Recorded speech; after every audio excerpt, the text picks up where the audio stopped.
Welcome back, everyone, to another episode of ASCA Hot Seat. A few days ago, we saw the first ever public test of the ASCA next-gen cars behind me at Las Vegas Motor Speedway, and the introduction of the two-tire pit stop, a new feature that is intending to make pit strategy even more endearing. I decided to go talk to Chris once more on the thought process behind the next-gen car and what to expect out of the series in its fourth season. Welcome back, everybody, to the ASCA Hub. We are right now in the Hall of Fame, and right behind us, you see the next-gen cars. We brought Chris in once more for another interview to talk about the next-gen cars and really its process of where we are now. To go ahead and start off, explain to me how this ASCA next-gen idea started and some of the challenges that came with wanting that. Well, really, it was just, hey, these cars look cool. NASCAR's using it. We're a NASCAR series. Let's make our own. Let's put our own little twist to them. So we went out, we hired a model maker, and now we have them in the game. What were some of the challenges that came with actually making the model itself? I really couldn't tell you. I didn't make the model, but one of the biggest issues was making the Dodge, because obviously the Ford, the Toyota, the Chevy, they all have references because they all have real next-gen models and cars that will be seen on track in 2022. And the Dodge was completely freeland, and Rez did a great job with all these cars. Absolutely. I mean, he made that up, dog. I mean, really good stuff there by Rez. So to continue off that, there's been a lot of talk about the number placement. Do you believe that moving the number was necessary, and how did you decide where the number on the door should be? The way I looked at it was, obviously everybody likes the number on the door. It's nice and centered. But with these cars, it almost looks unnatural to have the number there due to the lack of space that we're used to behind the rear tire for bigger sponsor logos. Moving that number up allows for some breathing room for the number and the sponsors' logos, and I feel like it just looks a lot better with this body style. Yeah, no, I fully agree. The designs that I've been seeing are absolutely beautiful. Really good stuff there. And finally, how do you think ASCA having their own next-gen cars benefits the series overall? I feel like it kind of puts us ahead because everybody else is out here relying on NR 2003 mods. They don't have the materials and they don't have the care to go out and get stuff custom made for your own series. Right. I feel like it puts us above some other guys. Yeah, absolutely. Yeah, absolutely. ASCA's really at the top of their game, especially going into Season 4. Now, that's going to conclude this interview with Chris. Thank you, Chris, for coming out to join us for this quick interview. And we hope that you guys are excited for these next-gen cars to go on track very soon. A couple episodes ago, we talked to PDXS, the owner of Meme Racing, about what he thought his drivers could do in Season 4. And he had a lot of praise for one driver in particular, and I wanted to talk to that driver about what he thinks that he could do in Season 4. Welcome, everybody. We are right now here at Auto Club Speedway. Today we are joined by Meme Racing driver Outary to ask him a few questions about his previous season and what he plans to do next season. So to go ahead and start off, during your debut season in ASCA, you joined late in the regular season. You immediately performed well. You finished second at Charlotte, and then you got your first win at Auto Club weeks later. However, after this, you did flounder a little bit. You weren't able to replicate that success you had at Auto Club for the rest of the season. So with that laid out for you, where do you see yourself compared to your competition? Do you think you're a championship threat, a midfield contender? Where do you think you stand? To be honest, I feel like I'm like a round of 8 person. Like I do decent, but I'm not that bad or not that good. So that's where I see myself. I'll probably get like a couple top 10s, top 5s I meant. Okay. All right, well, during my interview with PDX, your team owner at Meme Racing 2 episodes ago, he said that you would finish better than your teammates, being Covers and Yeedy, even with the fact that one of them, being Covers, has a D2 championship. Like, my overall expectation of him? I don't want to say, like, I don't want to throw shade on my other drivers, but I think he might finish higher than them, you know? Do you agree with the PD's statement that they're not as good as you, or do you think they'll surprise PD and they'll be able to compete against you? You know, I agree with PD. They both suck, okay? What? They're terrible. They're trash.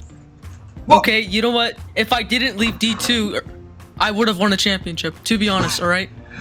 Oh, wow. It's just true statements, all right?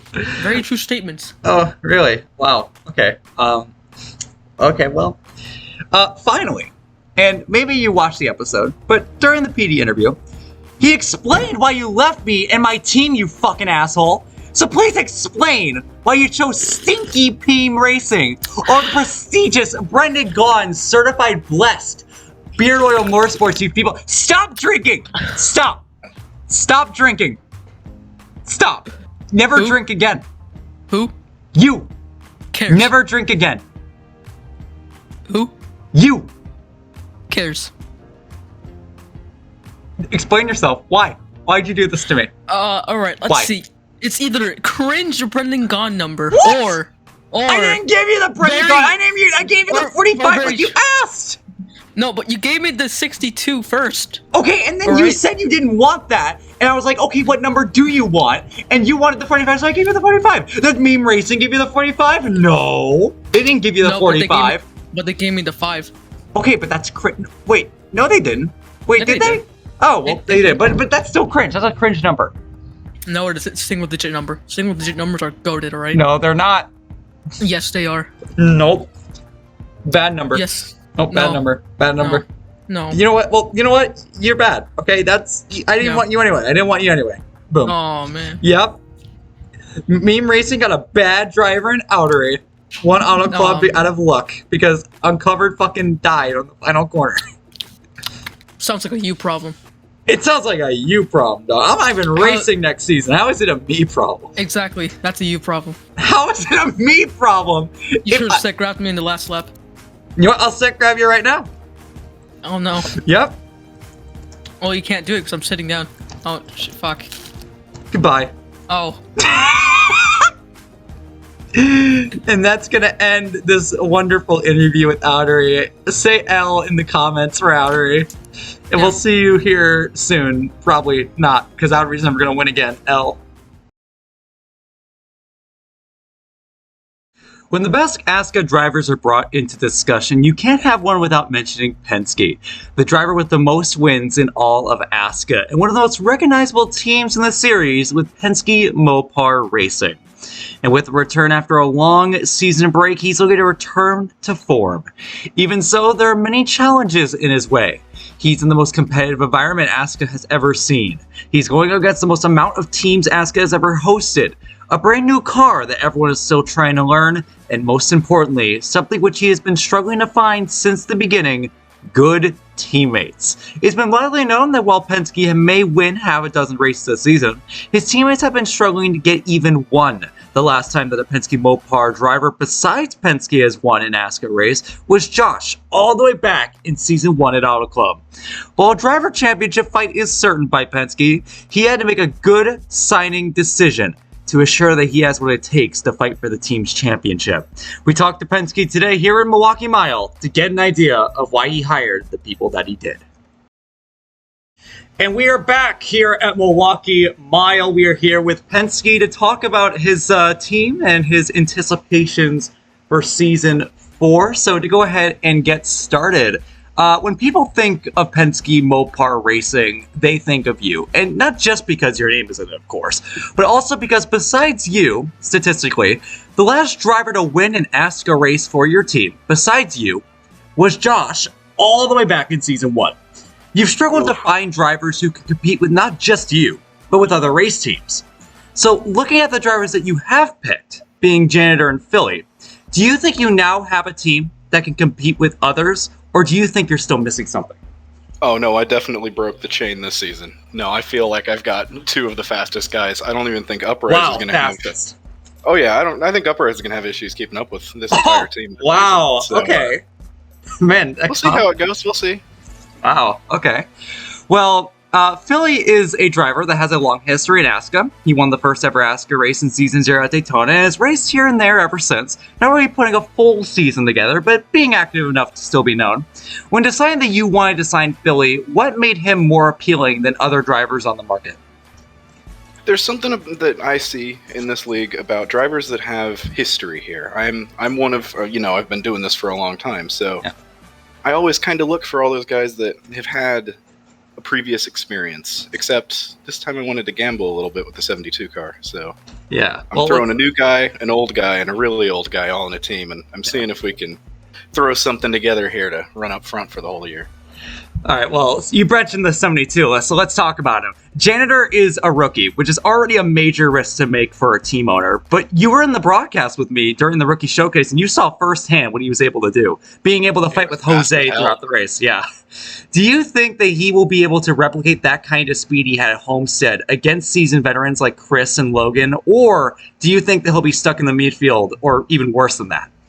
Oh, I think he's going to easily be running up front. I would be heavily surprised to see him in the back of the pack. Yeah. All right. And during his interview with me 3 episodes ago, Janitor said that he was nervous that he wasn't going to perform well enough to get a ride. I was consistently running around 3rd place in every session, so I was nervous heading into the rookie showcase. But as we know, it seems that nervousness he had was really, after his fantastic performance and his runner-up finish. Is there any nervousness that you may have not made the right choice, or you could have snatched someone else that has previous ASCA experience? Are you truly confident that he's the driver that you need to make your team succeed? I have 110% confidence in that man.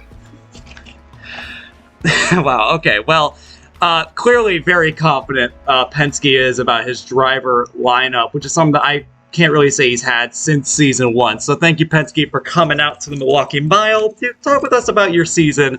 And we hope that, hopefully your confidence will come to fruition. You'll be up front running with the rest of them. I'll see you then.